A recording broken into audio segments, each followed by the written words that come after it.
বড় নেতাদের সঙ্গে না ডাকলে আমি যাই। বড় নেতাদের মান সম্মান আছে, নেতার পেছনে পেছনে ঘোরা।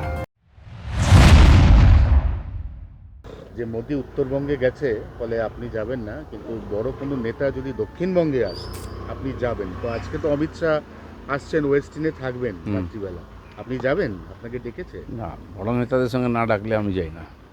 বড় নেতাদের মান সম্মান আছে, তো তারা যাদের ডাকেন তারা যায়।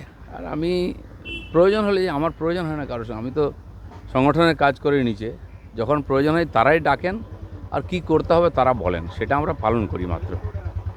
হ্যাঁ, কিন্তু অমিত শাহ যেখানে আসছেন সেখান থেকে আপনার বাড়ির দূরত্ব 1.5 থেকে 2 কিলোমিটার। আগে গেছি, যখন আমি প্রেসিডেন্ট ছিলাম, স্বাগত করতাম, ওনার সঙ্গে থাকতাম। এখন অন্যরা সেই দায়িত্বটা সামলাচ্ছেন, আমরা কার্যকর্তাদের বৈঠকে থাকবো।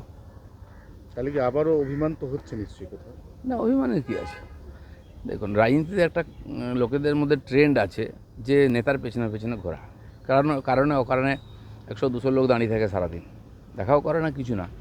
তো এটা একটা কালচার হয়ে গেছে, আপনারা ভাবেন বলতে এটাই ঠিক।